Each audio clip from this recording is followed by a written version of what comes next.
ओम शांति।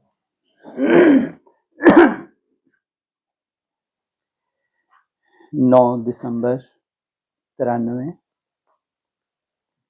एकाग्रता की शक्ति से दृढ़ता द्वारा सहज सफलता की प्राप्ति। जो असंभव लग रहा है उसको संभव करने का आधार एकाग्रता की शक्ति से दृढ़ता। एकाग्रता के लिए बहुत दृढ़ता चाहिए। दृढ़ता क्या है?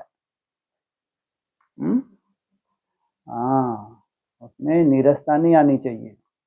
बार बार अभ्यास में लगे रहें दृढ़ता पूर्वक जब तक मंजिल को प्राप्त न कर लें। इसलिए कहते हैं कोटों में कोई और कोई में भी कोई, करोड़ों में सोचो। ये मुख्य सब्जेक्ट ही है एकाग्रता। याद तो उसकी सीढ़ी है, याद एकाग्रता नहीं है। याद तो सीढ़ी है। याद के माध्यम से हम व्यर्थ को क्या कर रहे हैं? कम करते हैं। भगवान की याद में मन बुद्धि को लगाते हैं। उसमें जो संकल्प हैं आगे चल के ना अच्छा ना बुरा कोई भी संकल्प नहीं होगा, तब कहेंगे अब तुम आत्मा बने। उसमें परमात्म चिंतन नहीं है, परमात्म स्वरूप है। क्या बन जाते हो? आत्मा कौन सा स्वरूप धारण कर लेती है? बाप समान। उससे पहले चिंतन है, जिसको कहते हैं मनन चिंतन, सुंदर सुंदर चिंतन। लेकिन जब स्वरूप में स्थित हो जाते हैं तो बन जाते हैं बाप समान। तो तुम दो नहीं हो, क्या हो गए? उस ज्योति में समा गए। सहज सफलता की विधि। सहज सफलता सभी क्या चाहते हैं? सहज सहज चाहते हैं, मुश्किल मुश्किल। सहज सफलता की विधि बताने वाले विश्व परिवर्तक बाप दादा अपने जिम्मेवार बच्चों प्रति बोले, जिन्होंने बहुत बड़ी जिम्मेवारी उठाई हुई है, जो जिम्मेवारी कोई उठा ना सके। इसलिए यहाँ थोड़ी सी कठिनाई तो है। मेरे को भी बहुत ऐसा लगता है आप लोगों को देख के। अब जिम्मेवारी अगर बहुत बड़ी है तो फिर रहम भी कैसे कर सकते? फिर तो जितना दृढ़ता पूर्वक तुम कदम उठाओगे उतनी ही भगवान की मदद तुमको मिलेगी। कोई किसी को मदद नहीं कर सकता, करता भी नहीं है, सब अपने अपना लगे हुए। लेकिन भगवान आया ही है, इसलिए तुमने हिम्मत रखी और तुमको मदद देने का। कितना सुंदर शब्द बोला कि तुम्हारी दृढ़ता, तुम्हारी सफलता का आधार जितना ही तुमने क्या बनते गए? सेवादारी, सच्चे सेवादारी। सेवादारी बच्चों को क्या बोला? बाप याद करता है। और सेवादारियों के ऊपर थोड़ी सी आंच आएगी तो बाप कैसी हालत होगी बाप की? बताया ना कल मुरली में, ब्रह्मा बाप को तो रात को जाग जाग के उस सेवाधारी के बच्चे को खास आकाश देते। तो सेवाधारियों के ऊपर कोई आंच आ सकती है? स्वतः ही बाप की बुद्धि उनकी तरफ जाती है। अरे ये विशेष सेवादारी, विशेष लक्ष्य लेके चल रहा है, इसको कैसे कोई आंच आ सकती है? सोचो, सबको जानता नहीं जानता? नहीं जानता। इसलिए बोलते हैं सेवाधारी बच्चों को खास बात याद करते हैं। उसमें बड़ी से बड़ी सेवा क्या है? रिजल्ट क्या है? स्वयं का निर्माण। यह बड़ी से बड़ी सेवा। आसान है कहना, लेकिन आशीर्वाद मिले तो सहज हो जाता है। तो बाप के आशीर्वाद के पात्र बनेंगे तो मुश्किल होगा, सहज होगा। है? तो सहज सफलता की विधि बताने वाले विश्व परिवर्तक बाप दादा अपने जिम्मेवार बच्चों प्रति बोले, आज ब्राह्मण संसार के रचता, दुनिया के संसार को नहीं देख रहे, 800 करोड़ से कोई लेना देना नहीं। आज ब्राह्मण संसार के रचता अपने चारों ओर के ब्राह्मण परिवार को देख हर्षित हो रहे हैं। ये छोटा सा न्यारा और अति प्यारा अलौकिक ब्राह्मण संसार है। बड़ा है छोटा है? छोटा सा अलौकिकता है एक एक में, साधारण नहीं है। कुछ अलग से करने की कम से कम संकल्प तो है, और संकल्प होता है बीज। सारे ड्रामा में अति श्रेष्ठ संसार है कौन सा? ये ब्राह्मणों का जिसको इमर्ज किया हुआ है बाबा ने, अति श्रेष्ठ, साधारण नहीं है, क्योंकि ब्राह्मण संसार ही हर गतिविधि, ब्राह्मण संसार की हर गतिविधि न्यारी और विशेष है। ब्राह्मण अर्थात पवित्र। इस ब्राह्मण संसार में ब्राह्मण आत्माएं भी विश्व में से विशेष आत्माएं हैं। कहाँ तो पूरा ब्राह्मण संसार ही साधारण नहीं है, उन ब्राह्मणों में भी कोई विशेष आत्माएं हो, इसलिए ही ये विशेष आत्माओं का संसार है। हर ब्राह्मण आत्मा की श्रेष्ठ वृत्ति, श्रेष्ठ दृष्टि, श्रेष्ठ कृति विश्व की सर्व आत्माओं के लिए श्रेष्ठ बनाने के निमित्त है। हर आत्मा के ऊपर ये विशेष जिम्मेवारी है, तो हर एक अपनी इस जिम्मेवारी को अनुभव करते हो। कितनी बड़ी जिम्मेवारी है। सारे विश्व का परिवर्तन कौन से? ये पूरा ब्राह्मणों का विश्व परिवर्तन हो गया, तो वो स्थूल विश्व के परिवर्तन में टाइम नहीं लगेगा। उसके लिए तो पूरी तैयारी करके रखी हुई है। कौन सी तैयारी करके रखी हुई है? पूरी तैयारी है। कौन सी तैयारी है? है जी? कोई तैयारी नहीं है जी? हाँ, तैयारी, पूरी तैयारी करके रखी। कौन सी? हाँ, जो एटॉमिक, जो बड़े बड़े बम बना के रखे हैं, ये पूरी भगवान की प्रेरणा से बने हैं। ये वो कोई शोकेश में रखने के लिए नहीं है कि उनकी इतनी ताकत नहीं है कि जाके समुद्र में डुबो दें। ऐसा हो ही नहीं सकता। उनको क्या प्रेरणा दी है? ये आगे चल के पूरे कचरे की सफाई करनी पड़ेगी, सबको परम धाम शांति की अवस्था में भेजना है। सबको भगवान को वापस घर लेना है और एक छोटी सी नई सृष्टि की शुरुआत होनी है। तो सफाई की तो पूरी तैयारी है। बस वो ब्राह्मण, श्रेष्ठ ब्राह्मण जो निमित्त बनने वाले हैं ब्राह्मणों के संसार को परिवर्तन करने के लिए, ये है बड़ी से बड़ी सेवा। ये अंत में होती है, आदि में होती है? अंत में जब पूरा ब्राह्मण संसार चौथी अवस्था में चला जाता है, फिर कोई ऐसी श्रेष्ठ आत्माएं निमित्त बनती है जो एक आशा की किरण लेके सबके सामने जाती है। निराशा को किसमें बदल देते हैं? आशा में बदल देते हैं। ना सिर्फ आत्माओं का परिवर्तन करते हो, लेकिन प्रकृति का भी परिवर्तन करते हो। कौन सी प्रकृति है जी? ये हमारे 5 तत्व ऐसे ही बने रहेंगे? ये है सबसे बड़ा चैलेंज। कोई नहीं मानता इस बात को, कोई ब्राह्मण नहीं मानता, हो नहीं सकता। और नई सृष्टि जरूर आनी है उनके हिसाब से, कोई ऊपर से टपकेंगे सबके सब। ये नहीं हो सकता कि इस विनाश में कोई ऐसी आत्माएं हों जो अपने शरीर को सुरक्षित रख सकें। सोचो आप, जबकि मुरली के महावाक्य हैं, लेकिन मानने को तैयार ही नहीं। जिनको शरीर छोड़ने के लिए जो तैयार बैठे हैं, वो क्यों माने? उनको कहते हैं भक्त। भक्त क्यों कहते हैं? उन भक्तों के साथ में अपने अपने गुरु हैं। ये हमारे वो जो गुरु जी हुए हैं, दीदी दादी, सबने शरीर छोड़ा, तो हम कौन सी बहुत बड़ी तोप हैं जो इसी शरीर से जा सकते हैं? तो उनके अंदर बीज ही नहीं है। बीज नहीं है तो रिजल्ट हो नहीं सकती। और जिन आत्माओं को इन्हीं शरीरों से जाना है, उनके अंदर ये बीज है, संकल्प है, तो उनको ये प्रयास करना होता है, योग बल से अपनी आयु को बढ़ाना होता है, आत्मा का परिवर्तन करना होता है। तो 5 तत्वों का भी परिवर्तन, ये स्मृति सदा रहे, इसमें नंबरवार है। इसमें प्रकृति का भी परिवर्तन। सभी ब्राह्मण आत्माओं के अंदर संकल्प सदा रहता है कि हम विशेष आत्मा नंबर 1 बने, लेकिन संकल्प और कर्म में अंतर पड़ जाता है। कारण, कर्म के समय सदा अपनी स्मृति को अनुभवी स्थिति में नहीं लाते।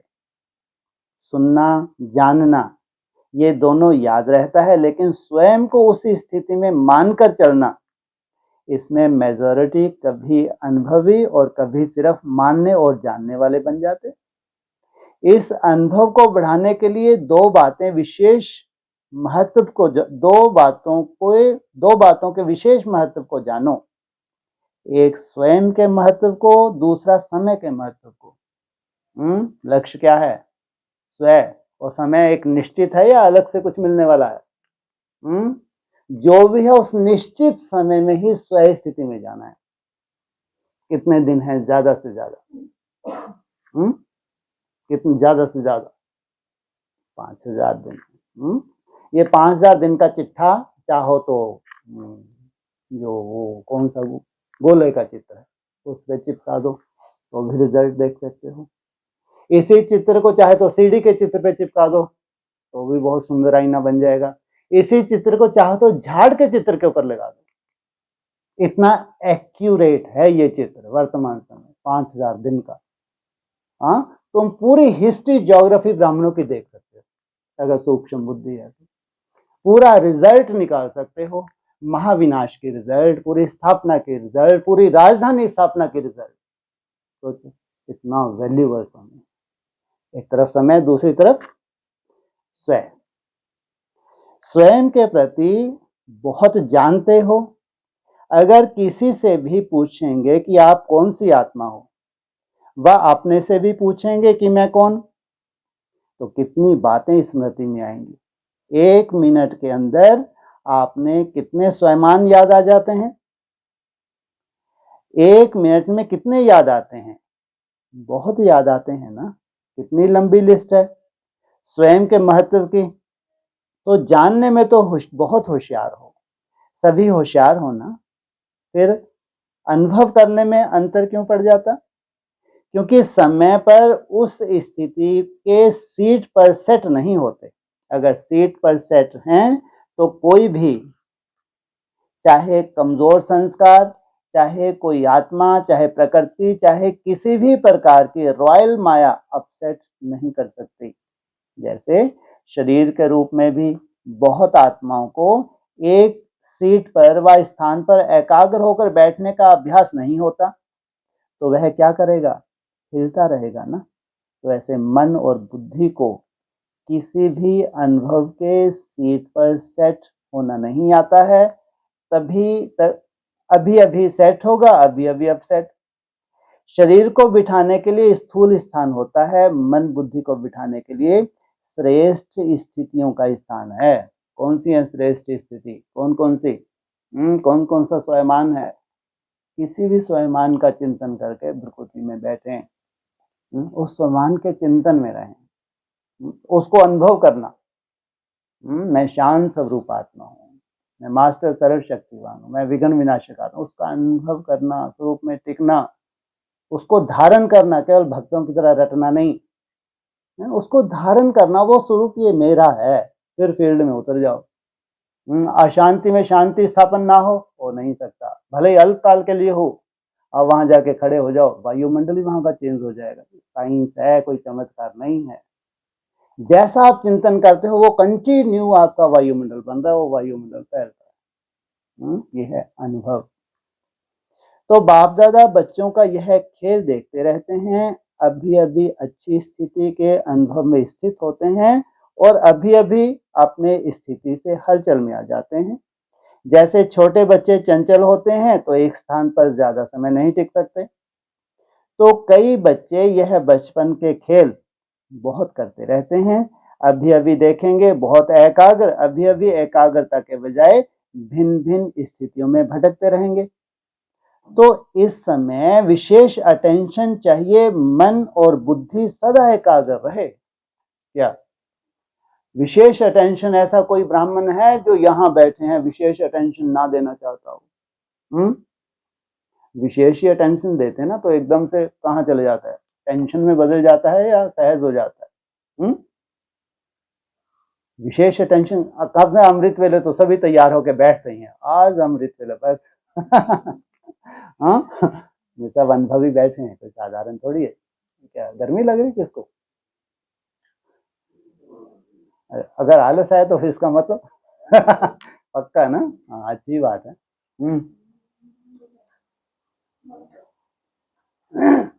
हाँ जी। तो मन और बुद्धि सदा एकाग्र रहे। प्रकृति जीत बनने जा रहे। हे प्रकृति जीत आत्माएं, हाँ अभी चांस मिलेगा। असली चांसलर तो वो जो ज्यादा से ज्यादा चांस ले। 21 तारीख से 29 तारीख तक चांस मिलेगा, चाहे तो 100% लो, तो कम से कम 75%, 50% तो लेना ही चाहिए। इससे जब अपन कहीं पिकनिक मनाने जाते हैं तो छुट्टी लेते हैं, दौड़ दौड़ खुशी से लेते हैं रोते गाते लेते हैं। इससे बड़ी पिकनिक क्या हो सकती है? जो तुम्हारी भविष्य की रूपरेखा तुम साक्षात्कार करने, वहां ऐसा नहीं कि तुमको कोई बहुत निराकारी स्टेज में पहुंच जाओगे, कोई ऐसे फालतू बातें यहाँ नहीं होती, लेकिन उस भट्टी में तुमको अपने एक भविष्य की रूपरेखा तो मंथन करना ही होता है। ये मेरा भविष्य है, तो वो तुमको निकालना होता है। अगर यही भविष्य है तो इसके लिए मेरे को क्या करना है? भट्टी है किस लिए? अपना दर्शन करने के लिए। कोई ये भक्ति मार्ग की भट्टी नहीं है जो भट्टी में बैठे और तुम पहुंच गए, परम धाम हो गया काम, नहीं। ये तो मनन चिंतन करने का एक मौका मिलता है, एकांत में मंथन करने का मौका मिलता है, अपने रिजल्ट निकालने का मौका मिलता है, अपने भविष्य का दर्शन करने का मौका मिलता है। तो ऐसा नहीं कि दिन गिने, अरे 5 दिन गलती हुई, 3 दिन होते, अच्छा था एक ही दिन गिन रहे, 5 नहीं 7 दिन की हिम्मत रखनी चाहिए, 7 नहीं 9 दिन की हिम्मत रखनी चाहिए। इसको कहते हैं भट्टी के रिजल्ट निकालना। इसलिए प्रकृति जीत, प्रकृति जीत को कोई पंखा नहीं चाहिए, कोई हीटर नहीं चाहिए, एकदम ये सब अनुभव की बातें बता रहे, प्रयोग किए हुए हैं, प्रयोग किए हुए हैं, कम से कम 47 डिग्री टेम्परेचर में प्रयोग किए हुए हैं। जब पूरे पसीने से लथपथ हो फिर डिटैच होके अनुभव करो, क्या कोई महसूसता होती है? जो प्रयोगशाला में प्रयोग किए वही बता रहे हैं, हमारा भविष्य है ये। तो एकाग्रता की शक्ति सहज निर्विघ्न बना देती है। क्या एकाग्रता की शक्ति सहज, कोई भी विघ्न है खलास, उसी वक्त खलास। क्यों? मन वहां से निकल गया। अरे मन ही तो विघ्न को महसूस कर रहा है, मन को तुमने वहां से निकाल दिया तो विघ्न खत्म, मेहनत करने की आवश्यकता ही नहीं है। एकाग्रता की शक्ति स्वतः एक बाप दूसरा न कोई, ये अनुभूति सदा कराती है। एकाग्रता की शक्ति सहज एक रस स्थिति बनाती है। ऐसा कोई है जिनको नहीं मालूम? सबको मालूम कि बाबा कुछ बताओ कि हो कैसे हाँ, ये तो हम अक्सर सुनते हैं, हमारे लिए कोई नई बात नहीं, इतने अनुभवी हो गए हैं, ये अक्सर हर 2-4 दिन में आप रिपीट करते हैं। लेकिन अब कुछ ऐसा बताओ कि ऐसा हमको लगे, कोई जंप मिले, कम से कम खुद ही जंप दे सके, है ना? कम से कम अगर कोई ऐसी व्यवस्था है तो वैसी व्यवस्था बताओ कि कम से कम हम जंप मारने की कोशिश तो करें। बैठ के भले वहीं बैठ जाए जंप मार के, लेकिन कम से कम लगे तो थोड़ा सा हम ऊपर उठे, नहीं? खैर, एकाग्रता की शक्ति सदा सर्व प्रति एक ही कल्याण की वृत्ति सहज बनाती है। एकाग्रता की शक्ति सर्व प्रति भाई भाई की दृष्टि सब स्वतः बना देती है। जितनी कंप्लेंट हैं सब सार रूप में खत्म हो जाती हैं। एकाग्रता की शक्ति हर आत्मा के संबंध में स्नेह, सम्मान, स्वयमान के कर्म सहज अनुभव कराती है। तो अभी क्या करना है, क्या अटेंशन देना है? एकाग्रता। एकाग्रता की परिभाषा भी बताई है। एक वो एकाग्रता है जिसकी आप कल्पना करते हो, एकदम स्टॉप, मन बुद्धि में कोई भी संकल्प नहीं। लेकिन शुरुआत कहां से होती है इस एकाग्रता की?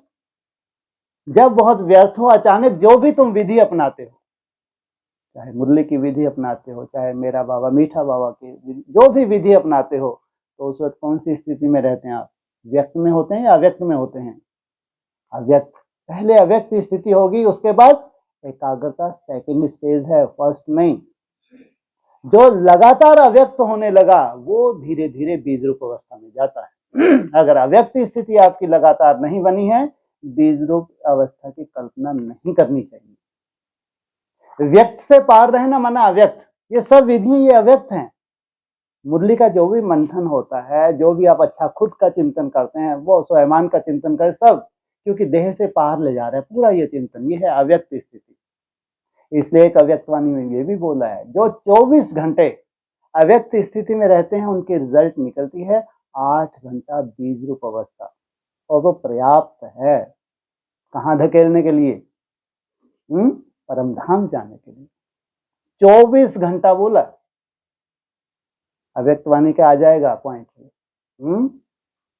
24 घंटा आपने मन को व्यर्थ से कंट्रोल किया, कहीं ना कहीं अव्यक्त रूप में लगा दिया, मनन चिंतन में लगा दिया, किसी ड्रिल में लगा दिया, किसी स्वयमान में लगा दिया, लगातार धीरे धीरे मन एकाग्र हुआ। तो एकाग्रता में टाइम लगता है।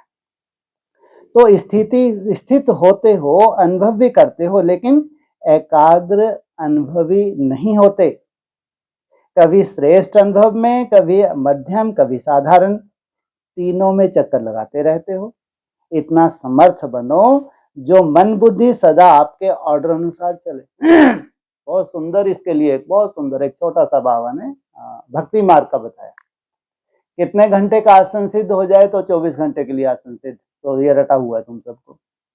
3 घंटा 45 मिनट, और अमृत वेला हमारा लगभग मैक्सिमम 3 घंटा 45 मिनट का होता है। अगर उसी को तुमने अव्यक्त बना लिया, अव्यक्त बीज रूप अवस्था की बात नहीं कर रहे, उसमें 2 ही बड़े से बड़े विघ्न हैं। कौन कौन से? एक आलस, दूसरा व्यर्थ। अगर ये 2 विघ्नों को तुम जब से उठते हो तब से अमृत वेला जब तक होता है, ये 2 विघ्नों से तुमने किनारा कर लिया तो शूटिंग कौन सी हो गई? 24 घंटे की नींद है उसके अंदर, नींद है। इसलिए भक्ति मार्ग में उन्होंने बोल दिया, अगर 3 घंटा 45 मिनट कोई आसन को सिद्ध कर ले तो 24 घंटे के लिए आसन लगा सकता है। सोचो कितना सस्ता सौदा है। आप लोगों का कभी अमृत वेला मिस नहीं होता, सफल करने की बात है। हाँ, जो भी विधि आपको ठीक लगे, गीत अच्छे लगते हैं वो सुन लो, जो अच्छी मुरली लगती है वो सुन लो, मेरा बाबा मीठा बाबा, घूम फिर के। बैठने वाला तो कोई रोल ही नहीं, बैठो, मना नहीं है, लेकिन ज्यादातर बैठने से आलस में हमारा टाइम वेस्ट होता है। बहुत छत पे निकल जाओ तो लंबी लंबी सांसें लो, अनुलोम विलोम कर लो, कपाल भाती कर लो, बाबा बाबा, डबल कमाई। फिजिकल, और घर में बिस्तर पे ही बैठेंगे, बेड पे, उसी बेड पे बैठे हैं जिसपे तुमने रात भर खराटे मारे। कितना सुंदर वायुमंडल है उस बेड का। हाँ, कितना सुंदर सफल करते हो, चेक करके देखो। कायदा ये कहता है जैसे नींद खुले 5 मिनट बैठो, इससे ज्यादा नहीं, सीधा बाथरूम जाओ। नहीं नहा सकते, नहीं हिम्मत ही, कम से कम मुंह तो धुलाई कर लो, कम से कम। हो सके तो बाहर नहीं घूमने का मूड बन रहा तो कम से कम बिस्तर से नीचे एक आसन लगा लो। अब योगी हो, योगी बनने जा रहे हो, इतना बड़ा टारगेट लेना है, इतना बड़ी जिम्मेवारी उठा रहे हैं, तो कुछ तो परिवर्तन करोगे या बिस्तर पे बैठे बैठे करोगे? मना तो भी नहीं कर रहे। अगर तुम्हारी इतनी बीज रूप अवस्था हो बन गई है तो वहां भी मना नहीं करते, लेकिन ऐसी अवस्था है कहाँ, हमारा नुकसान हो जाता है। तो अलग से भक्ति मार्ग में भी नियम है, अलग से आसन लगा लेते हैं। नहीं तो अशुद्ध मानते हैं, बिस्तर में बैठ के करना अशुद्धता मानते हैं, शुद्धता नहीं है। अलग से आसन लगा लेते हैं, फिर वहां बैठते हैं। बाबा को कितनी खुशी होगी। तो छत पे निकल जाओगे तो और खुश हो जाएगा, और घूम फिर रहे हो तो और खुश। छत पे जाके आसन लगा लो तो बाप रे बाप, जैसे सामने बैठ जाएगा बाबा आके। तुमको हैरानी हुई बाबा क्यों नहीं जा रहा, दूसरी जगह कहीं आज नहीं मिली क्या? ये कोई बड़ी बात थोड़ी है, तुम्हारा हिम्मत और बाप की मदद है सहज, लेकिन तुम कठिन कर देते हो। और ये आलस ही पीछा नहीं छोड़ता, ये व्यर्थ ही पीछा नहीं। और तुम कर क्या रहे हो ये तो बताओ, उठते तो रोज हो। हाँ, तुम माथा कितना कमा रहे हो इससे छूटने के लिए? बाबा कहते हैं छोड़ो तो छूटो। सहज है, मुश्किल है निरंतर योगी बनना? है मुश्किल है, बहुत मुश्किल है। हाँ? मुश्किल है। तो तीनों में चक्कर लगाते रहते हो स्थितियों में, इतना समर्थ बनो जो मन बुद्धि सदा आपके ऑर्डर अनुसार चले। स्वप्न में भी सेकंड मात्र भी हलचल में नहीं आए, मन मालिक को परवश नहीं बनाए। परवश आत्मा की निशानी है, उस आत्मा को उतना समय सुख चैन आनंद की अनुभूति चाहते हुए भी नहीं होगी, क्योंकि परवश है। ब्राह्मण आत्मा कभी किसी के परवश नहीं हो सकती, अपने कमजोर स्वभाव और संस्कार के वश भी नहीं। वास्तव में स्वभाव शब्द का अर्थ ही है स्वयं का भाव। तो स्वयं का भाव तो स्वच्छ होता है, खराब नहीं होता। स्वयं कहने से क्या याद आता है? आत्मिक स्वरूप याद आता है ना। तो स्वयं भाव अर्थात स्वयं प्रति व सर्व प्रति आत्मिक भाव हो। जब भी कमजोरी वश सोचते हो कि मेरा स्वभाव मेरा संस्कार ही ऐसा है, क्या करूं, ऐसा ही है, यह कौन सी आत्मा बोलती है? यह शब्द व संकल्प परवश आत्मा के हैं। तो जब भी यह संकल्प आए कि स्वभाव ऐसा है तो श्रेष्ठ अर्थ में टिक जाओ। संस्कार सामने आए कि मेरा संस्कार, तो सोचो क्या मुझ विशेष आत्मा के यह संस्कार हैं जिसको मेरा संस्कार कह रहे हो? मेरा कहते हो तो कमजोर संस्कार भी मेरेपन के कारण छोड़ते ही नहीं है, क्योंकि यह नियम है, जहां मेरापन होता है वहां अपनापन होता है, जहां अपनापन होता है वहां अधिकार होता है। अब तो छोड़ दो क्या? जितना तुमने अपना रखा है ये मेरे हैं, इनको जाने में तो टाइम लगेगा, तो उनको भी बढ़िया चांस मिला हुआ। मेरे है ही नहीं अपने आदिकाल। और बात है अनादिकाल को याद करो। आदिकाल वही मेरा सामने आ रहा है। कौन सा समय सामने आ रहा है? मेरा आदिकाल सामने आ रहा है। ये मेरे संस्कार है ही नहीं, तो कितनी जल्दी छूटने वाले हैं ये भी क्यों भूलते हो? जब मेरा आदिकाल इतना करीब है तो ये संस्कार रहेगा। तो कमजोर संस्कार को मेरा बना लिया तो वो अपना अधिकार छोड़ते नहीं है, इसलिए परवश होकर बाप के आगे अर्जी डालते रहते हो कि छुड़ाओ छुड़ाओ। संस्कार शब्द कहते याद करो कि अनादि संस्कार आदि संस्कार ही मेरा संस्कार है। अनादि संस्कार कौन सा है? आत्मिक स्वरूप में टिकना, शांत स्वरूप में टिकना, यह है अनादि। और आदि संस्कार देवताई संस्कार। ये माया के संस्कार हैं, मेरे नहीं। तो एकाग्रता की शक्ति से परवश स्थिति को परिवर्तन कर मालिकपन की स्थिति की सीट पर सेट हो जाओ। योग में भी बैठते हैं, बैठते तो सभी रुचि से हैं, लेकिन जितना समय जिस स्थिति में स्थित होना चाहते हैं उतना समय एकाग्र स्थिति रहे उसकी आवश्यकता है। तो क्या करना है? किस बात को अंडरलाइन करेंगे? कोई ने कहा एकाग्रता। एकाग्रता में ही दृढ़ता होती है, और जहां दृढ़ता है वहां सफलता गले का हार है। अच्छा, चारों ओर के अलौकिक ब्राह्मण संसार की विशेष आत्माओं को, सदा श्रेष्ठ स्थिति के अनुभव की सीट पर सेट रहने वाली आत्माओं को, सदा स्वयं के महत्व को अनुभव करने वाले, सदा एकाग्रता की शक्ति से मन बुद्धि को एकाग्र करने वाले, सदा एकाग्रता की शक्ति से ही दृढ़ता द्वारा सहज सफलता प्राप्त करने वाले, सर्वश्रेष्ठ, सर्व विशेष, सर्व स्नेही आत्माओं को बाप दादा का याद, प्यार और नमस्ते। अव्यक्त बाप दादा की पार्टियों से मुलाकात। पहला ग्रुप, उड़ती कला में जाने के लिए डबल लाइट बनो। कोई भी आकर्षण आकर्षित ना करे। सभी अपने को वर्तमान समय के प्रमाण तीव्र गति से उड़ने वाले अनुभव करते हो। गति कौन सी चाहिए? साधारण नहीं, वर्तमान एक एक दिन वैल्यू बोला है, तीव्र गति चाहिए। समय की गति तीव्र है, वह आत्माओं के पुरुषार्थ की गति तीव्र है। बोलो,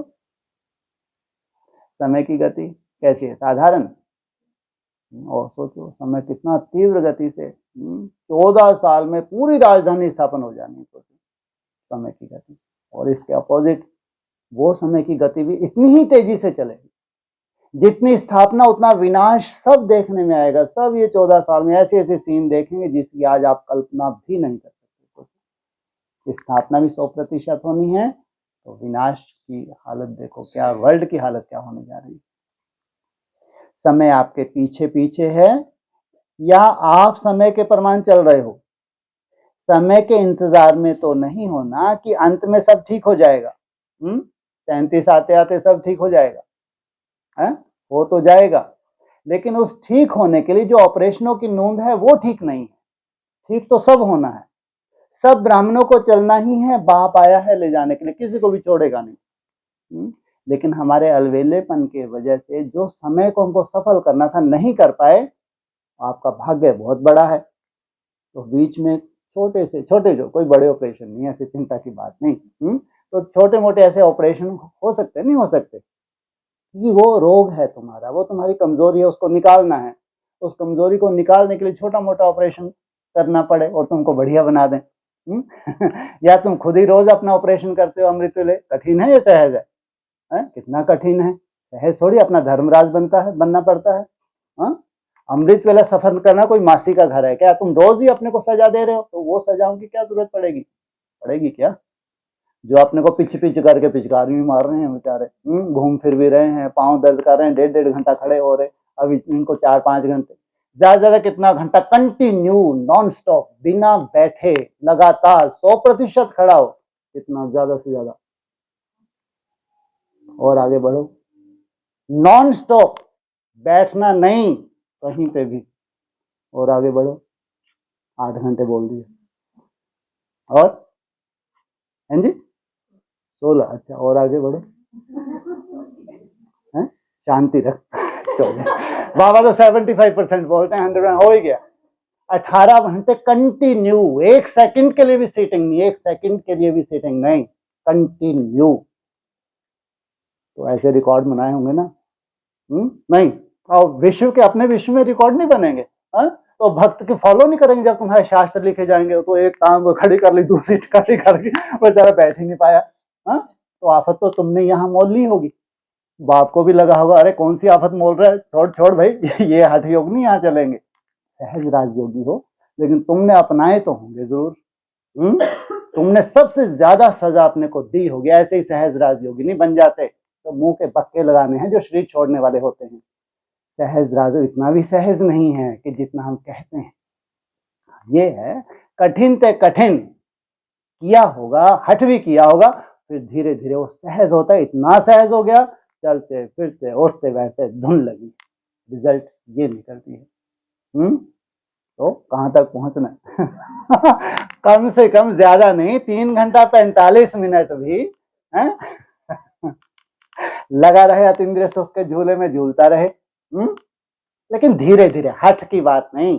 बीच में बैठो, जैसे आलस आए थोड़ा सा घूम ले 15-20 मिनट, फिर 2-4-6 मिनट के लिए बैठ गए, आलस आए फिर घूम। बैठने का किसी को मना नहीं है, खूब बैठो, बैठने के लिए है भाई, है? बैठ के ही आसन लगता है। लेकिन अगर आलस आता है तो घूम फिर ले, फिर बैठें, हठ नहीं। लेकिन तुमको अपने आलस को कैसे भी करके कंट्रोल करना, कैसे भी करके जीतना ही है। और फिर बाबा की तो मदद है ही, जहां तुम हिम्मत रखते हो तो बाप की मदद भी मिलती है। तो समय के इंतजार में तो नहीं होना कि अंत में सब ठीक हो जाएगा, संपूर्ण हो जाएंगे, बाप समान हो जाएंगे, ऐसे तो नहीं है ना। क्योंकि ड्रामा के हिसाब से वर्तमान समय बहुत तीव्र गति से जा रहा है, अति में जा रहा है। ये समय अभी बहुत तीव्रता पकड़ने वाला है। अभी देखना कैसा विनाश का पंखा लगेगा। बार बार कह रहे हैं, 3-4 साल में ऐसे नजारे देखोगे जब तो ये कुछ भी नहीं है वो नजारे। 27 तक जो आप लोग अभी नजारे देखेंगे ना, जो देखते होंगे वर्ल्ड लेवल पे देख लेते हैं समाचार, तो 3-4 साल का नजारा ऐसा जबकि वो कुछ भी नहीं है। सोचो आप क्या से क्या होने वाला है। क्योंकि ड्रामा के हिसाब, ऐसे तो नहीं है ना, क्योंकि ड्रामा के हिसाब से वर्तमान समय बहुत तीव्र गति से जा रहा है, अति में जा रहा है। तो जो कल था उससे आज और अति में जा रहा है। जो कल किसकी स्पीड थी हम तो जानते हैं ना, समय जड़ है चेतन है, हमारे तो समय भी चेतन है। उसकी जो कल स्पीड थी आज स्पीड, और कल की स्पीड में बहुत अंतर हो जाएगा, बहुत अंतर हो जाएगा। सोचो आप, जैसे समय अति में जा रहा है, ऐसे आप श्रेष्ठ आत्माएं भी पुरुषार्थ में अति तीव्र अर्थात फास्ट गति से जा रहे हो। पूछा कि कभी ढीले कभी तेज, ऐसे नहीं कि नीचे आकर फिर ऊपर जाओ। नीचे ऊपर होने वाले की गति कभी एक रस फास्ट नहीं हो सकती। तो सदा सर्व बातों में श्रेष्ठ व तीव्र गति से उड़ने वाले हो। जैसे गायन है, चढ़ती कला तेरे भाने सर्व का भला। लेकिन अभी क्या कहेंगे, उड़ती कला सर्व का भला। क्या अभी कौन सा, अभी उड़ती कला और फिर चढ़ती कला सर्व का भला। पहले उड़ती कला स्वयं के लिए होती है और फिर चढ़ती कला से सबका भला। उड़ती कला सर्व का भला, अभी चढ़ती कला का समय भी समाप्त हुआ, अभी उड़ती कला का समय है। क्या हुआ इसका मतलब, क्या हुआ, ये तो उल्टा हो गया। क्या हुआ इसका मतलब, उड़ती कला माना तुम्हारी जो लास्ट की स्टेज है। अच्छा, कई बार चिंतन भी हुआ है, पहले कौन सी होती है तुम्हारी, याद की यात्रा में पहले चलते हो। बाबा भी कहते हैं बच्चे याद की यात्रा में चलो, उसके बाद फिर तुम दौड़ी पहनते हो। याद की यात्रा में दौड़ी पहनो और फिर याद की यात्रा में उड़ो। उड़ने की स्टेज कौन सी अवस्था में होती है? सतो प्रधान अवस्था होती है उड़ने की स्टेज। उसमें तुम्हारे बुद्धि रूपी पांव नीचे लगते ही नहीं है, एकाग्रता इतनी सहज हो जाती है, एकाग्रता में तुमको आनंद मिलता है। लेकिन उड़ती कला से पहले बाबा क्या देख रहा है? चढ़ती कला। चढ़ती कला का तुम ऐसे उड़ोगे कि कभी नीचे आना ही नहीं है। तो उड़ती कला के समय कोई चढ़ती कला में पहुंचना चाहे तो पहुंच सकेगा? पहाड़ को क्या किया जाता है? उड़ के लांघते हैं या चढ़ के? अरे पहाड़ पे चढ़ाई की जाती है, उड़ा जाता है? चढ़ाई की जाती है, कितना कठिन होता है। अब जिसको उड़ना आ जाए तो पहुंच सकेगा नहीं। तो सदा उड़ती कला हो। उड़ती कला की निशानी है डबल लाइट। डबल लाइट नहीं तो उड़ती कला नहीं हो सकती। थोड़ा भी बोझ नीचे ले आता है। जैसे प्लेन में जाते हैं, उड़ते हैं, अगर मशीनरी में या पेट्रोल में जरा भी कचरा आ गया तो क्या हालत होती? उड़ती कला से गिरती कला में आ जाते हैं। तो यहाँ भी अगर किसी भी प्रकार का बोझ है, चाहे अपने संस्कारों का, चाहे वायुमंडल का, चाहे किसी आत्मा के संबंध संपर्क का, कोई भी बोझ है तो उड़ती कला से हलचल में आ जाते हैं। कहेंगे वैसे तो मैं ठीक हूं, लेकिन ये कारण है ना, इसलिए ये संस्कार का, व्यक्ति का, वायुमंडल का बंधन है। लेकिन कारण कैसा भी हो, क्या भी हो, तीव्र पुरुषार्थी सभी बातों को ऐसे क्रॉस करते हैं जैसे कुछ है ही नहीं। मेहनत नहीं, मनोरंजन अनुभव करेंगे। तो ऐसी स्थिति को कहा जाता है उड़ती कला। तो उड़ती कला है, या कभी कभी नीचे आने का, चक्कर लगाने का दिल हो जाता है, कहीं भी लगाव नहीं हो, जरा भी कोई आकर्षण आकर्षित नहीं करे। रॉकेट भी तब उड़ता है जब धरती की आकर्षण से परे हो जाता है, नहीं तो ऊपर उड़ नहीं सकता, ना चाहते भी नीचे आ जाएगा। तो कोई भी आकर्षण ऊपर नहीं ले जा सकती, संपूर्ण बनने नहीं देगी। क्या किसी भी तरह की, आपको अपनी तरह की आपके पास आकर्षण है, अपनी तरह की कमजोरी है, उसी कमजोरी से दूर जाना है। चेक करो, संकल्प में भी कोई आकर्षण आकर्षित नहीं करे, सिवाय बाप के और कोई आकर्षण नहीं हो। आकर्षण अपनी तरफ खींचेगी, उसकी चिंता नहीं, लेकिन उस आकर्षण को दूर करके किसकी तरफ आकर्षित हो? बाप की तरफ। तो पांडव क्या समझते हैं? ऐसे तीव्र पुरुषार्थी बनो। बनना तो है ना। कितने बार बने हो? अनेक बार बने हो। आप ही बने हो या दूसरे बने? आप ही बने हो। तो नंबर वार में तो आना है ना, नंबर 1 में आना है। माताएं क्या करेंगी? नंबर 1 या नंबर वार भी चलेगा, 108 नंबर भी चलेगा। 108 नंबर बनेंगे या पहला नंबर बनेंगे? अगर बाप के बने हैं, अधिकारी बने हैं, तो पूरा वर्षा लेना है या थोड़ा कम? फिर तो नंबर 1 बनेंगे ना। दाता फुल दे रहा है और लेने वाला कम ले तो क्या कहेंगे? इसलिए नंबर 1 बनना है। नंबर 1 चाहे एक ही हो, लेकिन नंबर 1 डिवीजन तो बहुत है ना। कितने हैं नंबर 1 डिवीजन? हैं जी? कितने पास हो जाते हैं? ये कैटेगरी है। तो सेकंड में तो नहीं आना है ना, लेना है तो पूरा लेना है। अधूरा लेने वाले तो पीछे पीछे बहुत आएंगे, लेकिन आपको पूरा लेना है। अभी पूरा लेने वाले हो या थोड़े में राजी होने वाले हो? जब खुला भंडारा है और अखुट है तो कम क्यों लें? बेहद है ना। हद हो कि 8,000 इसको मिलना है, 10,000 इसको मिलना है, तो कहेंगे भाग्य में इतना ही है। लेकिन बाप का खुला भंडारा है, अखुट है, जितना लेना चाहें ले सकते हैं, फिर भी अखुट है। अखुट खजाने के मालिक हो, बालक सो मालिक हो, तो सभी सदा खुश रहने वाले हो ना, कि थोड़ा थोड़ा कभी दुख की लहर आती है। दुख की लहर स्वप्न में भी नहीं आ सकती। संकल्प तो छोड़ो, लेकिन स्वप्न में भी नहीं आ सकती। इसको कहा जाता है नंबर 1। तो क्या कमाल करके दिखाएंगे?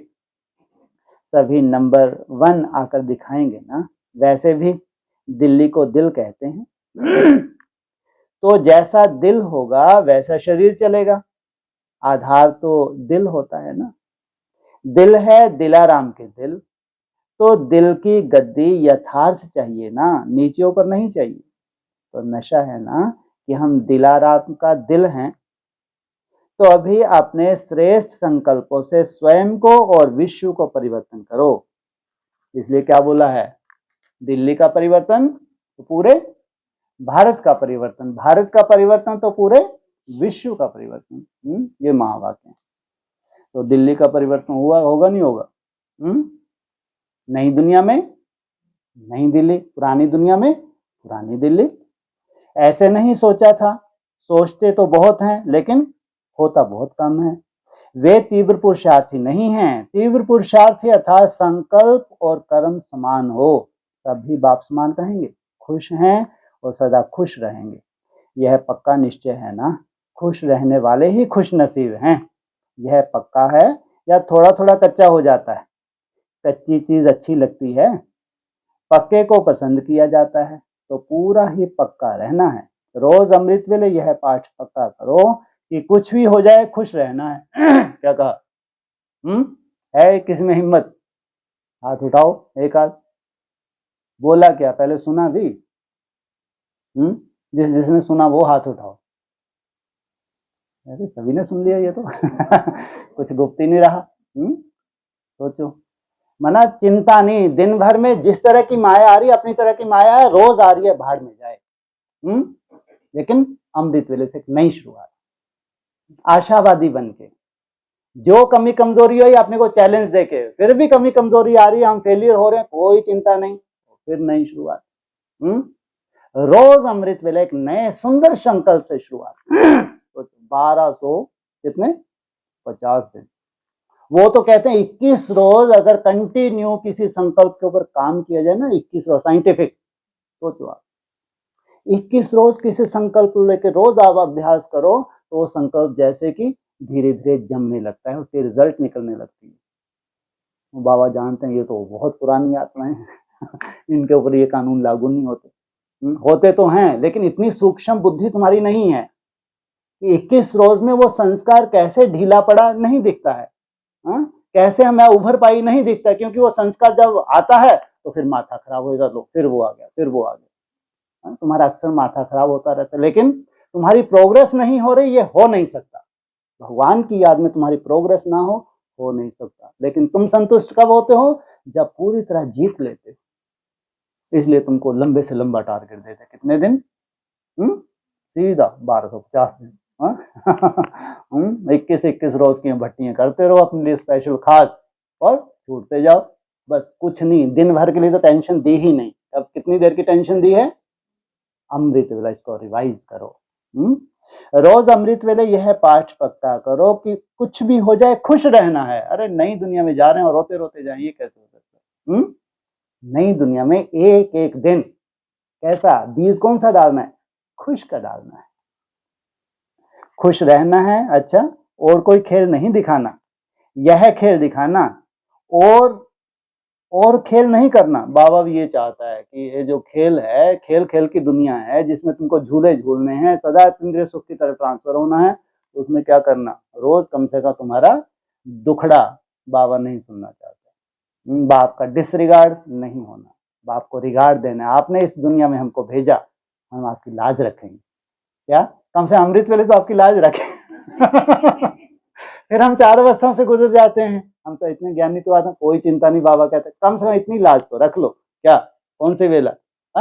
अमृत वेला हम एकदम खुश रहेंगे, पूरा अमृत वेला जब से उठे लास्ट तक।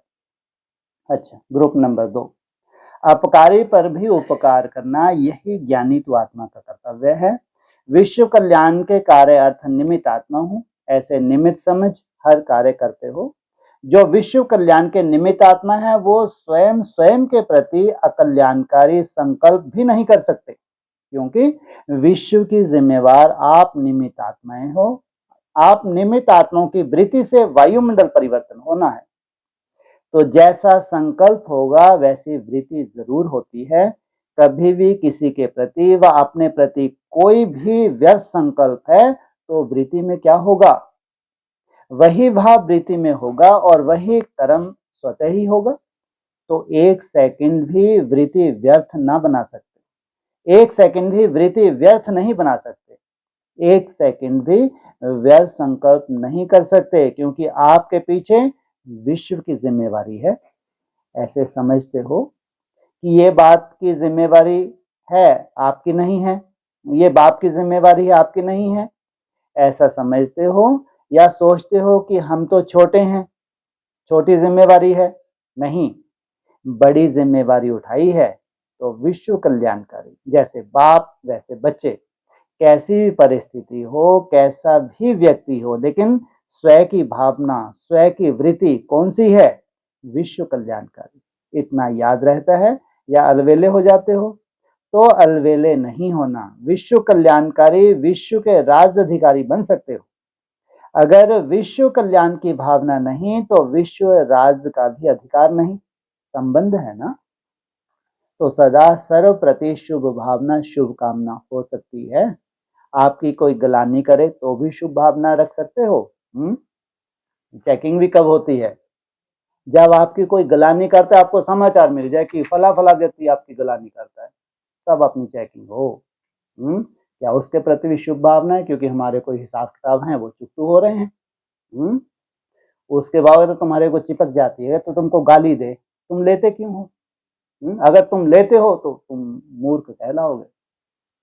हम लेते ही नहीं है, इसलिए हमारी अवस्था कैसी बनी रहेगी? और तुम्हारा वो शुभ संकल्प उसको परिवर्तन कर देगा। तो कहाँ को गलानी कर रहा है तुम्हारा शुभ संकल्प, वो हैरान होगा अंदर ही अंदर कि अचानक इनके प्रति मेरा जैसे कि परिवर्तन होने लगा। ये साइंस है, इसलिए कहते हैं कोई चमत्कार नहीं है। जैसा तुम वाइब्रेशन फैलाते हो वैसा उस आत्मा को टच होता है। कोई गाली दे तो भी शुभ भावना रखेंगे कि थोड़ा सा मन में आएगा, थोड़ा सा तो आएगा ना कि ये क्या करता है, ये क्या करती है। कोई आपका कल्याण करे और कोई आपका अकल्याण करे तो दोनों समान लगेगा? थोड़ा तो फर्क होगा ना। कोई रोज आपकी गलानी करे, 1 साल तक करे, 1 साल तक भी नहीं बदले तो आप कल्याण करेंगे? वो बदल ही नहीं रहा है, छोड़ ही नहीं रहा है। फिर तो थोड़ा सा आ जाएगा ना, चलो इसको तो छोड़ ही दो, अब कर नहीं दो। बाबा को ये भी मंजूर नहीं है। वो अकल्याण करे, आप कल्याण करेंगे? ऐसे करते हो या थोड़ा सा मुंह ऐसे हो जाता है, किनारे हो जाता है, चलो घृणा भाव नहीं हो लेकिन मन से किनारा करेंगे कि यह ठीक नहीं है, उसको ठीक करेंगे। क्या करेंगे? ठीक करेंगे। करेंगे यह कहना तो सहज है, लेकिन करते हो? अपकारी पर भी उपकार, यही ज्ञानी तो आत्मा का कर्तव्य है। बाप ने आपका अकल्याण देखा, कितने जन्म बाप को गाली दी। अरे सर्वव्यापी कर दिया, आत्मा को परमात्मा कर दिया, ये गाली ही तो थी। कितने जन्म दी सोचो आप? 63 जन्म दी। फिर बाप ने गलानी को भी कल्याणकारी दृष्टि से देखा, तो फॉलो फादर है ना। उपकारी पर भी, अपकारी पर भी उपकार तो दुनिया वाले भी करते हैं, उपकारी पर भी उपकार तो दुनिया वाले भी करते हैं, भक्त आत्मा भी करती है, लेकिन ज्ञानी तु आत्मा सबसे उनसे श्रेष्ठ है। कौन हो? ज्ञानी तु आत्मा हो या ज्ञानी तु आत्मा बन रहे हो, सभी हैं कि आधा भक्त आधा ज्ञानी। पूरे ज्ञानी तु आत्मा हो या थोड़ा थोड़ा भक्त भी हो, नहीं, ज्ञानी तु आत्मा। तो ज्ञानी तु आत्मा का अर्थ ही है सर्व के प्रति कल्याण की भावना। अकल्याण संकल्प मात्र भी ना हो, विश्व कल्याणकारी हैं तो मालिक हो गए ना। मालिक के आगे सभी जैसे बच्चे हुए, तो बाप बच्चों के ऊपर कल्याण की, रहम की भावना रखेगा। कैसा भी बच्चा होगा, लेकिन बाप का फर्ज क्या है? रहम और कल्याण की भावना। इसलिए बाप की महिमा में रहम दिल विशेष गाया हुआ है। चाहे देश में चाहे विदेश में बाप के आगे जाएंगे तो रहम दिल, मर्सीफुल कहेंगे। किसी भी चर्च में जाएंगे, कहीं भी जाएंगे तो मर्सीफुल कहते हैं ना। तो आप सभी भी रहम दिल होना। तो जो रहम दिल होगा वह कल्याण कर सकता है। और बाप को सब में सागर कहते हैं, क्षमा का सागर, रहम का सागर। सागर का अर्थ ही क्या है? अथाह बेहद, तो इतना अथाह यानी बेहद का रहम है। सभी रहम दिल हो या घृणा दिल भी है? नहीं। नॉलेजफुल आत्मा अर्थात ज्ञानित आत्मा सदैव एक के प्रति मास्टर स्नेह का सागर है। बिना स्नेह के उसके पास और कुछ है ही नहीं। कोई भी आएगा तो उसे स्नेह ही देंगे ना, और आपके पास क्या है? सच्चा स्नेह है, और आजकल संपत्ति से भी ज्यादा स्नेह की आवश्यकता है। तो स्नेह का खजाना जमा होगा तभी तो दूसरों को देंगे ना। अगर आपके पास जितना ही होगा तो दूसरों को क्या देंगे? अगर आपने जितना ही होगा तो दूसरों को क्या देंगे? इसलिए सब में मास्टर हो। स्नेह में भी मास्टर, स्नेह के सागर। तो इतना स्नेह जमा है या कम है? दाता के बच्चे हो ना, तो दाता के बच्चे क्या करते हैं? देते हैं। लेकर के देना, वो देना नहीं हुआ, लिया और दिया, वो तो बिजनेस हो गया। उसने उसने आपके प्रति शुभ भावना रखी तो आपने भी रख दी, ये क्या हो गया? ये तो बिजनेस हो गया। बिजनेस में पहले लेते हैं फिर देते हैं। तो आप दाता के बच्चे हो ना, लेकर के देना तो देने का महत्व नहीं है, उसको दाता नहीं कहेंगे। कोई दे हम भी देवें यह नहीं, दाता के बच्चे देते जाओ, कोई भी खाली नहीं जाए। अथाह खजाना है ना, जिसको जो चाहिए देते जाओ। किसी को शांति चाहिए, किसी को खुशी चाहिए, किसी को स्नेह चाहिए, देते जाओ। ऐसे है कि हिसाब रखते हो, इतना इसने इतना दिया, मैंने कितना दिया, हिसाब तो नहीं रखते हो ना। खुला खाता है, हिसाब किताब का खाता नहीं है। दाता के बच्चे हो या थोड़ी थोड़ी कंजूसी करते हो? अच्छा, कंजूस नहीं तो हिसाब किताब रखने वाले हो। इसने तो ये किया तभी मैंने यह किया, यह भी हिसाब का खाता हुआ ना। दाता के दरबार में इस समय सब खुला है। इस समय हिसाब किताब नहीं है, जितना चाहिए लो, जितना चाहिए दो। धर्मराजपुरी में हिसाब किताब है, अब भी नहीं। तो याद रखना, दाता के बच्चे हैं, देना है। वहां जाकर हिसाब का चोपड़ा शुरू नहीं कर देना। अच्छा, ये वैरायटी ग्रुप है, जहां से भी आए हो, लेकिन एक बाप के हैं, एक परिवार है। डबल विदेशी क्या समझते हैं? एक परिवार के हैं ना, या डबल विदेशी अलग हैं और देश वाले अलग हैं? नहीं, सभी एक है। चाहे डबल विदेशी हैं चाहे देश वाले हैं, लेकिन सभी कहेंगे हम ब्रह्मा कुमार ब्रह्मा कुमारी हैं। विदेश में और कोई नाम तो नहीं कहते हैं ना, एक ही है, ब्रह्मा कुमार और ब्रह्मा कुमारी। तो एक ही परिवार हो गया ना, और एक ही परिवार में कितनी खुशी है। इतना बड़ा परिवार सारे कल्प में नहीं मिलता। सतयुग में इतना बड़ा परिवार होगा, 3 लाख 4 लाख का होगा। क्या कहा? ये महावाक्य है व्यक्तवाणी का। 9 लाख तो बाद में, पहले 3-4 लाख का होगा। वहां होंगे ही 2 बच्चे और माँ बाप, और यहाँ देखो कितना बड़ा परिवार है। बेहद का परिवार देख खुशी होती है ना। देखो, विदेश से भी भाग भाग कर क्यों आते हैं? बाप से और परिवार से मिलने। तो सब खुश हो, कोई नाराज तो नहीं। नाराज क्यों होते हैं? राज नहीं जानते तो नाराज होते हैं। कोई नाराज हो तो समझो कोई राज को नहीं समझा। राज को जानने वाले नाराज नहीं होते। अच्छा, तीसरा ग्रुप, अपनी श्रेष्ठ स्थिति बनाने के लिए अमृत वेले 3 बिंदियों का तिलक लगाओ। सदा अमृत वेले स्वयं को 3 बिंदियों का तिलक देते हो। तिलक का अर्थ क्या है? स्मृति का तिलक। तो तिलक का बहुत महत्व होता है। तिलक राज की भी निशानी है। जब राज देते हैं तो राज तिलक कहा जाता है, और भक्ति में भी तिलक की निशानी जरूर रखेंगे, और सुहाग और भाग्य की निशानी भी तिलक है। तो तिलक का महत्व है क्योंकि तिलक स्मृति की निशानी है। तो ज्ञान मार्ग में भी स्मृति का ही महत्व है ना। जैसी स्मृति वैसी स्थिति होती है। अगर स्मृति श्रेष्ठ है तो स्थिति भी श्रेष्ठ होगी। अगर स्मृति व्यर्थ है तो स्थिति भी समर्थ की बजाय व्यर्थ हो जाती है। तो बाप ने 3 बिंदियों का तिलक अर्थात 3 स्मृतियों का तिलक दिया है, क्योंकि तीनों ही स्मृति आवश्यक हैं, और तीनों ही बिंदी सहज हैं। छोटे बच्चों को भी कहो 3 बिंदी लगाओ तो लगा देगा ना। मैं आत्मा हूँ, यह है स्वयं की स्मृति, फिर बाप की स्मृति, और फिर श्रेष्ठ कर्म के लिए ड्रामा की स्मृति। ड्रामा चलता रहता है, बीत जाता है, जो अभी प्रेजेंट है वो सेकंड में पास्ट हो जाता है, जो बीत जाता है उसके लिए बीती सो फुल स्टॉप। तो बिंदी हो गई ना, तो यह 3 बिंदी सदा है, तो श्रेष्ठ स्थिति भी श्रेष्ठ है।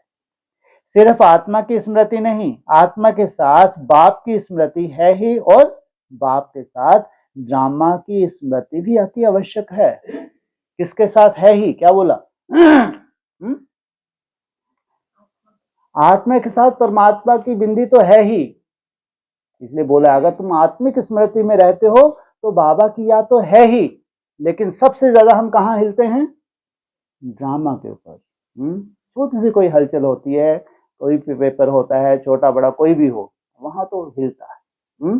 ये कब ये फिर अनुकूल होगा, होगा नहीं, कितने दिन लगेंगे, कितने घंटे लगेंगे। स्टॉप। अगर ड्रामा का ज्ञान नहीं है तो भी कर्म में नीचे ऊपर होंगे। जो भी भिन्न भिन्न परिस्थितियां आती हैं उसमें ड्रामा का ज्ञान अति आवश्यक है। अनुभवी होना, क्या किसका ज्ञान अति आवश्यक है? ड्रामा। ड्रामा का क्या ज्ञान अति आवश्यक है? अच्छा, नथिंग। हाँ, बहुत अच्छा। ड्रामा है जी। हाँ हाँ हाँ, वो हमको भी मालूम है। और हाँ, शूटिंग पीरियड क्या है? ड्रामा कैसा है शूटिंग पीरियड में? इसलिए उसको क्या कहते हैं? ड्रामा भी कहते हैं। तो एक बापूजी का मुरली में बोला है, बापूजी का चरखा भी है। ड्रामा को और क्या कहते हैं? चक्कर भी कहते हैं। और ये चक्र, ये बहुत ड्रामेबाजी है। ये जब ड्रामेबाजी होती है ना चक्कर के अंदर, गांधी जी के चरखे के अंदर, तो उसका वाइब्रेशन फैलता है। वह जो वाइब्रेशन फैलता है उसमें थोड़ा बहुत तुम अगर स्वयं स्थिति में टिके हो तो थोड़ा बहुत चक्कर के साथ चक्री होना पड़ता है। तो तुमको क्या याद रहना चाहिए? ड्रामा को तो घूम के फिर बिंदी पे आ जाएगा और मैं चक्री हूँ, है ना? एक वो ड्रामा है जो सबसे पहले कंप्लीट होकर नई दुनिया की शुरुआत करता है। उसके पीछे पीछे भी एक चक्कर है। वो कहते हैं गांधी जी ने चक्कर फेरा। तो फेरा तो क्या क्या कताई करते हैं ना उसे। ज्ञान का सूत्र, वो आधार बनता है। तो इसलिए ये क्या कहा अभी, जो भी भिन्न भिन्न परिस्थिति आती हैं उसमें ड्रामा का ज्ञान अति आवश्यक है।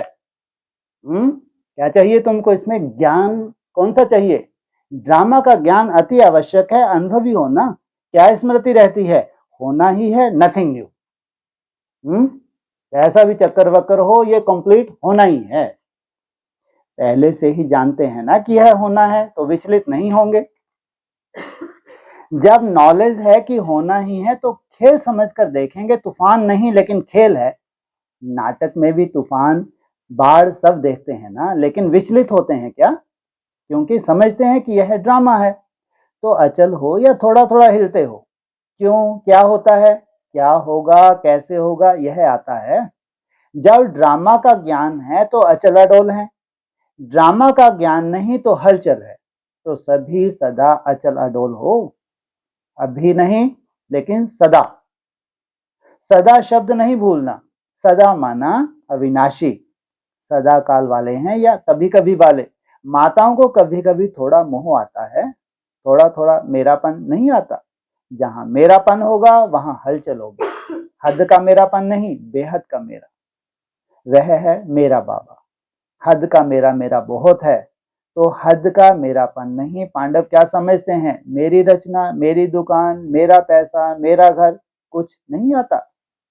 सब तेरा कर दिया कि थोड़ा थोड़ा किनारे रखा है। अगर थोड़ा भी किनारे रखा तो मंजिल का किनारा है, वह भी नहीं मिलेगा। तो मेरा मेरा समाप्त। सदा स्मृति के तिलकधारी आत्माएं, तो जहां स्मृति है वहां समर्थी है। स्मृति नहीं तो समर्थी भी नहीं। तो सभी संतुष्ट हो या कोई असंतुष्ट हैं। अनेक जन्म असंतुष्ट रहे, अब असंतुष्ट रहे तो क्या कहेंगे? इसलिए सदा संतुष्ट। चौथा ग्रुप, खुशियों के सागर के बच्चे हो, इसलिए दुख धाम को सदा के लिए विदाई दे दो। क्या कौन सा धाम आ रहा है? सुख धाम। तो इस दुख धाम को क्या करो इस महीने? सदा के लिए विदाई दे दो। सदा ये नशा रहता है कि हम भाग्य विधाता के बच्चे हैं, भाग्य विधाता बाप बन गया, और क्या चाहिए।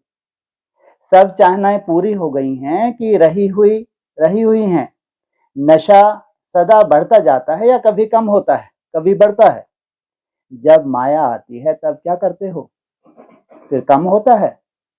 माया तो अंत तक आनी ही है, इनसे मिलो। क्या अंत तक आनी ही है? क्यों आनी है अंत तक? अंत तक क्यों आनी है अंत तक?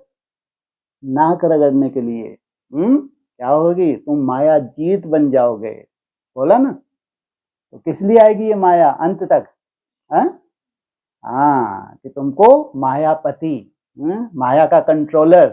इसलिए ये क्या है? कागज का शेर है ये। क्योंकि माया नहीं आए तो माया जीत कैसे कहलाएंगे। तो माया का आना ये तो होना ही है, लेकिन आपका काम है माया जीत बनना। माया जीत हो या कभी हार कभी जीत, अभी बहुत काल से माया जीत बनने का समय है। कभी हार कभी जीत का नहीं, सदा माया जीत। अभी तक हिंदी नहीं समझते हो? क्या कहा? फॉरनर हैं। क्योंकि सतयुग में जाना है, वहां आपकी ही भाषा नहीं होगी। वहां आपकी यह भाषा नहीं होगी। आप सबकी भाषा हिंदी है ना, तो बोलना नहीं भी आवे तो समझना तो आवे ना। तो कौन हिंदी समझता है? हाथ उठाओ। आप लोग सब समझते हो? सब समझते हो? ड्रामा चक्र ये घूमना फिरना सब समझते हो हिंदी भाषा? अरे देवताओं की भाषा हिंदी, धीरे धीरे समझ में आ जाएगी। अभी थोड़ी आती दिल्ली, पुरानी दिल्ली, नई दिल्ली, इतनी सहज थोड़ी है भाषा। लेकिन धीरे धीरे पूरी समझ, ऐसा जैसे जैसा बोलते जाएंगे छपता जाएगा, पूरा एक्यूरेट छपेगा। उसको कहेंगे भाषा को जानना। तो हाथ उठाओ, समझने के लिए पुरुषार्थ करो। क्या? इस भाषा को, ये देव भाषा है, देवलिपि है, इसको समझने के लिए क्या करो? मन बुद्धि को एकाग्र करो। क्योंकि बाप जिस भाषा में बोलते हैं वह भाषा तो समझनी चाहिए ना। ऊपर से जाती है, ऊपर छोड़ो, ठीक है, आगे चल के देख लेंगे। वैसे भी देखो, अगर इंग्लिश बोलने वाले माँ बाप होंगे तो बच्चे भी क्या सीखेंगे? तो बाप की भाषा तो समझनी चाहिए ना। बच्चा सदा खुश रहने वाले ही हो। खुश रहने वाली आत्माएं बाप को भी प्यारी हैं, क्योंकि बाप सदा खुश रहने वाले हैं, खुशी के सागर हैं। वाह, क्या कहा? ये तो खुशी के सागर हैं। तो बच्चे भी खुश रहते हैं, तो बच्चों को भी खुशी होती है। तो दुख को सदा के लिए विदाई दे दी ना, या कभी कभी निमंत्रण दे देते हो, दुख की दुनिया से निकल चुके। 9 तारीख को क्या हो जाए? इस दुख की दुनिया से निकल जाएं। दुख धाम में रहते हो क्या? कहाँ रहते हो? संगम युग पर, दुख धाम में नहीं। दुनिया वाले दुख धाम में हैं और आप संगम युग, खुशियों का युग, मौजों का युग, उसमें हो। ऐसे नहीं, कभी गलती से भी दुख धाम में तो नहीं चले जाते। कभी थोड़ी थोड़ी दिल होती है तो नशा रहता है कि हम संगम युगी श्रेष्ठ ब्राह्मण आत्माएं हैं, इसलिए ब्राह्मणों को सदा ऊंची चोटी दिखाते हैं। तो जैसे ऊंचे ते ऊंचे गाए हुए हो, वैसे सदा ऊंची स्थिति भी हो। साधारण स्थिति नहीं, सदा ऊंची स्थिति। कभी साधारण स्थिति में तो नहीं आ जाते। बाप मिला, सब कुछ मिला, यही स्मृति सदा ऊंची बना देती है। ये याद रहता है ना, ये ऑटोमेटिक गीत बजता ही रहता है। तो कितना सहज और सर्व प्राप्ति कर ली। मेहनत करनी पड़ी, थोड़ी थोड़ी मेहनत लगी, टाइटल है ही सहज योगी। कोई अपने को कहता है मैं मुश्किल योगी हूं। दुनिया वाले कहते हैं कि कष्ट के बिना परमात्मा नहीं मिलता। और आप क्या कहते हो? दुनिया वाले कहते हैं कि भैया तपस्या करने तो कष्ट तो उठाना पड़ेगा। तो आप क्या कहते हो? हम भी वही कहते हैं।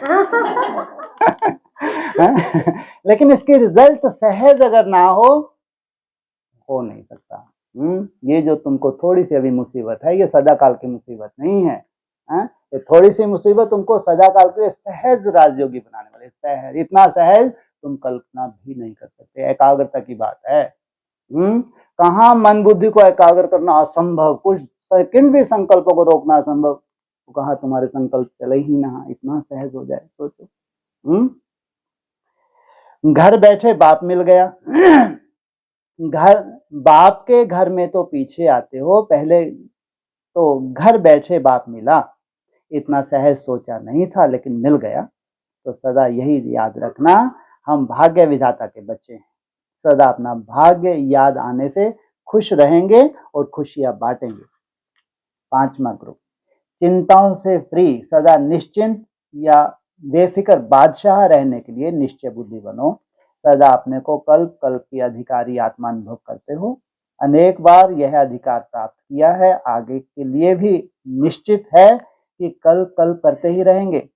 यह निश्चय पक्का है ना, क्योंकि निश्चय है इस ब्राह्मण जीवन का फाउंडेशन है। निश्चय इस ब्राह्मण जीवन का फाउंडेशन है। अगर निश्चय का फाउंडेशन पक्का है तो कभी भी हिलेंगे नहीं, चाहे कितने भी तूफान आ जाएं, चाहे कितने भी भूकंप हो जाएं, लेकिन हिलेंगे नहीं।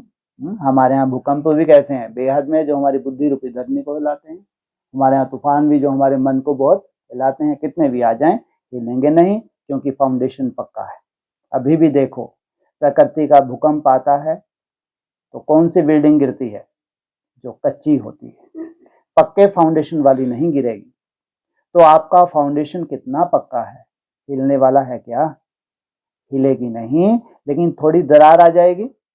पूछा, थोड़ी भी नहीं, क्योंकि कोई तो गिर जाते हैं, कोई गिरते नहीं, लेकिन थोड़ी दरार आ जाती है। तो आप उनसे भी पक्के हो।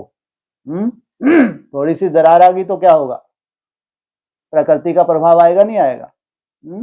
और भ्रुकुटी में बैठे हो, बिल्कुल भी दरार नहीं है, टूटने की तो खैर बात ही नहीं। लेकिन दरार भी मन बुद्धि में नहीं आनी चाहिए।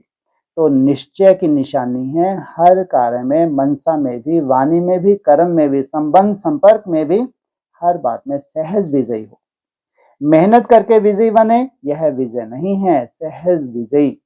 तो निशानी दिखाई जाती है, या विजय प्राप्त करने में मेहनत लगती है, कभी सहज कभी मेहनत, लेकिन निश्चय की निशानी है सहज विजय।